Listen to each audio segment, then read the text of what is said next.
Hey guys, Libby News here. So today I'll be doing a character analysis for FUYUHIKO KUZURYU. I went through and kind of tallied a bunch of the votes, and FUYUHIKO had like an overwhelmingly high response, so I decided to do him. I'll probably do Saionji next because honestly she's been in like second place for these votes for I think at least like the past 3 videos.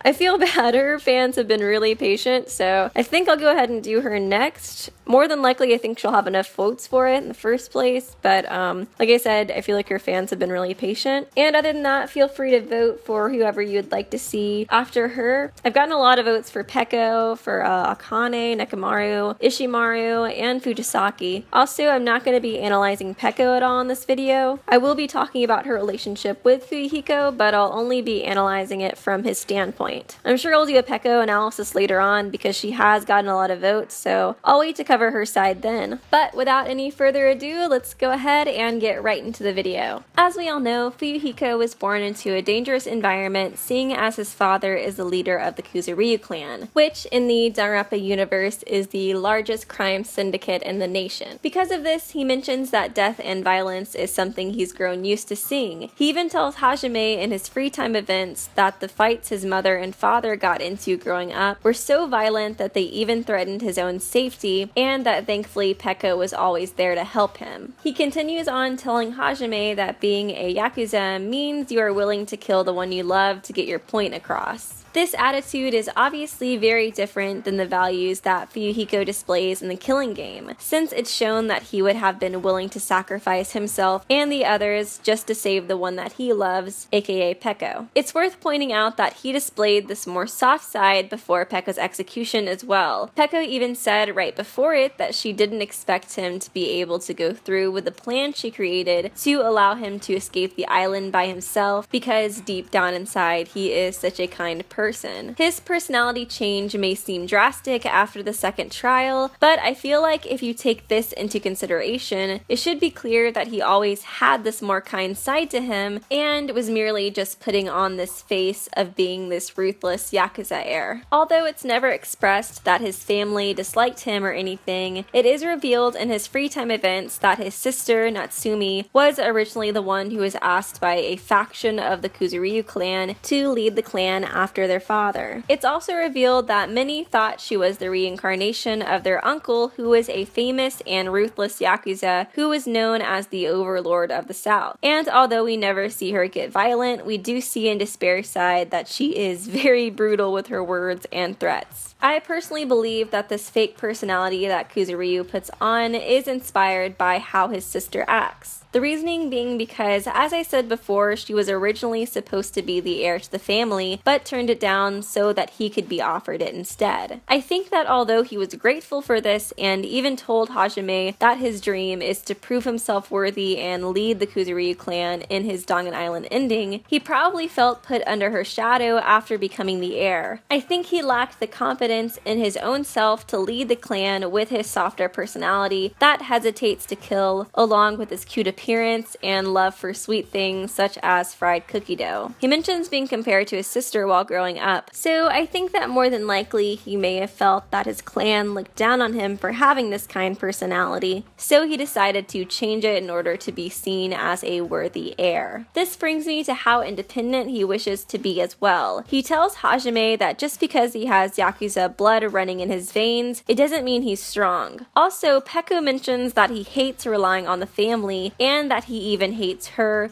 the tool given to him by his family. Obviously, the last part is not true at all, but there is definitely a reason she felt that way. In Pekkco's free time events, we get more stories of the two together growing up and instances where she protected him. One story was how they were both kidnapped and taken into the mountains as children. She states that after she found an opening for them to escape through, both got lost in the mountains. In this situation, it seems as if Pekkco is the stronger one that FUYUHIKO Fuyuhiko is depending on. Another memory she brings up is that when they were at a zoo, Fuyuhiko went into a cage and tried to pick a fight with the king of the monkeys, and that Pekkco threw herself in to protect him. Again, in both of these instances, Pekkco was the one to help Fuyuhiko out of these dangerous circumstances. So I think the reason he pushes Pekkco away is because he doesn't want to rely on someone given to him by the KUZURYU clan. Even though he obviously doesn't think of her as a tool or anything, he still wants to be able to prove on his own without her help that he can succeed. Since his position was only given to him because his sister turned it down, he feels like the only reason he has this title is because of his blood, which is just overall meaningless to him. He wants to prove on his own without the help of his bloodline or anything or anyone provided to him by the KUZURYU clan, including Pekkco, that he is a worthy successor. I do want to make it clear that there is a possibility that his family and the clan didn't actually look down on him at all, and that it was all in his mind, or at least that he's exaggerated it to himself a bit. The reason I say this is because I only ever saw him mention that the clan compared him to his sister, not that they ever outwardly scolded him for how he was inside. Overall, looking through the gameplay, it seemed to me that more than anything, he needed to prove to himself that he was a worthy successor. If it was just for the sake of the clan, then I don't think he'd feel the need to be so cold and selfish around the students on the island as well. He also tells Hajime in chapter 2 that he wanted to play the game by not relying on anyone. There's no reason to do this other than to prove to himself that he could survive the killing game by himself and that he's strong on his own. I think he does this and tries to be so independent because he hates his personality. The reason being for this that he may have felt outcasted from the clan, since as I mentioned before, he does have a softer side that probably doesn't fit in. Also, he does tell Hajime and the others that he's used to not being trusted by people outside of the clan because of his association with it. I think he probably hates himself for this and wishes that he could be more like his sister so that he could find a place where he belongs. He can't change his blood or his origins, so he decided to choose to become an outcast from regular society by conforming himself to what he felt was a perfect personality for a Yakuza heir. Like I said before, Fuyuhiko is a lot more gentle than he at first comes off, but this is not to say that he isn't legions more rough than the other characters, since we see that he was willing to kill Sato after he learned that she had killed his sister, and that he almost killed Mihiru in a blinding rage after she said he was wrong for doing so. But once he sees the repercussions for his actions towards Mihiru, he really changes his character and begins to try to work with the other students. He apologizes thoroughly, taking full responsibility for these deaths, and even attempts to perform seppuku, which is an honorable death that a samurai would perform on themselves by cutting open their stomach, to apologize to the other students for his actions. Like I said before, this might come off as a drastic change that happened rather quickly, but I do think he always had this personality and was trying to conceal it because of the reasons I previously mentioned. The reason he was able to break past this false persona he created for himself and grow positively as a person is because Mihiru and Pekkco's deaths showed him just what this lone wolf and selfish attitude caused. I think he realized that he wasn't this person that he originally thought he needed to be, and even comes around to say that he would rather end his own life in order to stop another killing than feel the way he did during Pekkco's death. Before, he thought his weakness was his kinder nature, his cute appearance, his need for human relationships, etc., but it was really the lack of confidence he had in himself to lead the family just being who he is.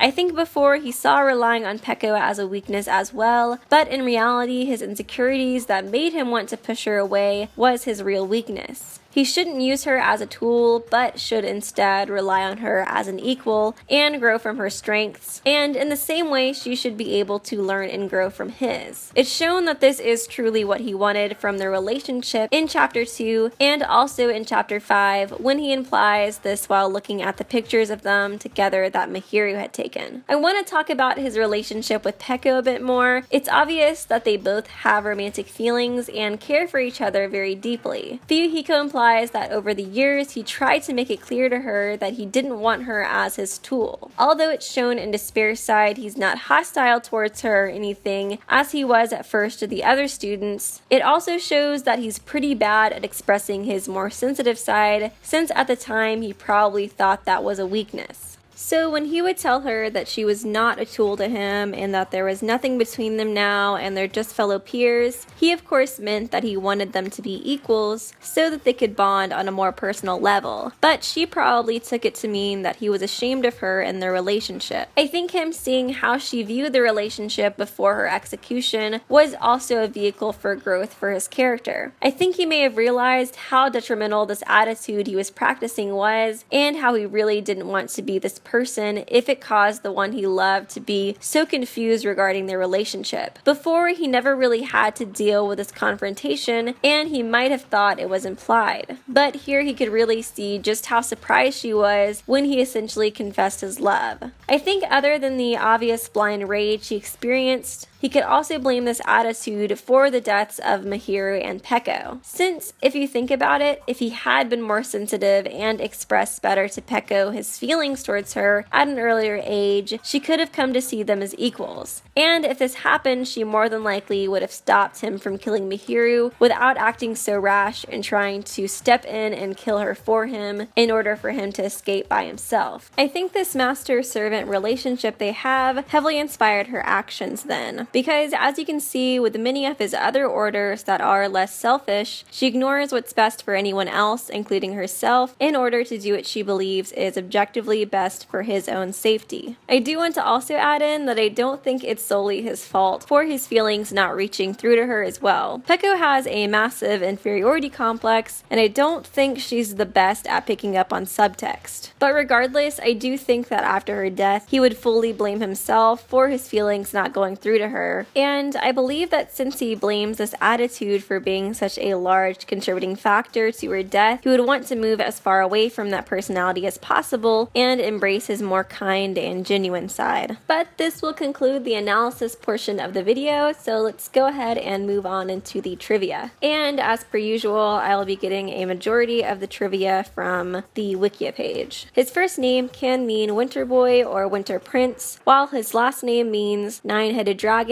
which happens to be a deity in Japanese culture. In his free time events, it reveals that he hates milk due to being lactose intolerant. Also, we can see in his free time events that he is very self-conscious about his short height as well. Sayonji and FUYUHIKO were originally meant to swap places in the sense that Sayonji was originally meant to be a survivor at the end of the Killing Game and get the redemption arc that was granted to FUYUHIKO. During production though, the team decided that killing off KUZURYU after Pekkco's death would have made her sacrifice meaningless, so they decided to change it. When comparing beta designs, it seems as if Nekomaru and FUYUHIKO's beta designs were swapped out at one point. Their first interpretations made FUYUHIKO look like the buff character of the game, and Nekomaru a spitting image of FUYUHIKO. Despite the fact that many Yakuza members get tattoos, FUYUHIKO states that he doesn't have any. Also, during an island mode date, FUYUHIKO references the Japanese Yakuza films, A Man from Abashiri Prison, and the Yakuza Papers. In Danganronpa If, it's revealed that Yasuhiro owes him and his clan $8 million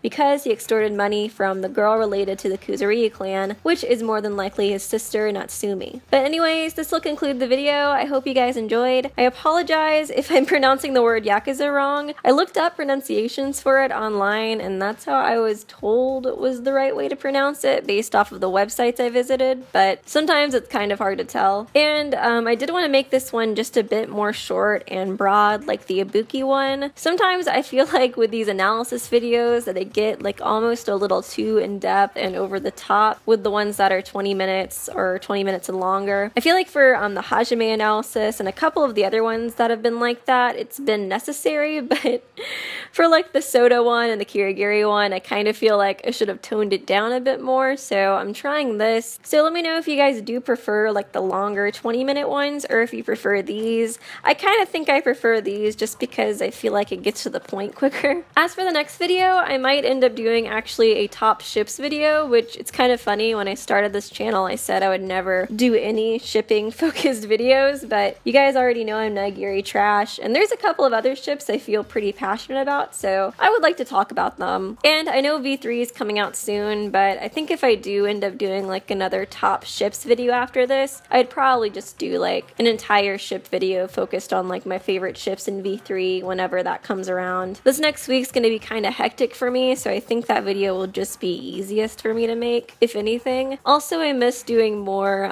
discussion type videos rather than doing like strictly analysis or trivia. And after that, I'll probably do the Ultra Despair Girls trivia video, and then I'll probably try a what if video, since a lot of you guys do still seem very interested in that. But anyways, I hope you guys did enjoy. I will stop rambling, and I will see you real soon.